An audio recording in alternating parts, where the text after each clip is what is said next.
हजरत तशरीफ ले आए स्टेज पर। हजरत फरमा रहे कि मोबाइल बंद करो फौरन।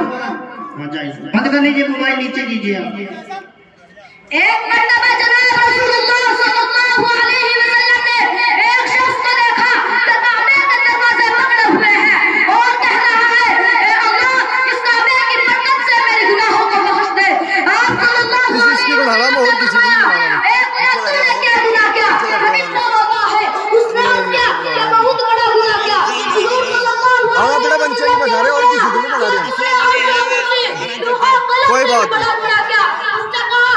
हम अपने अपने बच्चे की बना रहे हैं। हुजूर सल्लल्लाहु अलैहि वसल्लम ने फरमाया, बहुत कुछ हो रहा है पर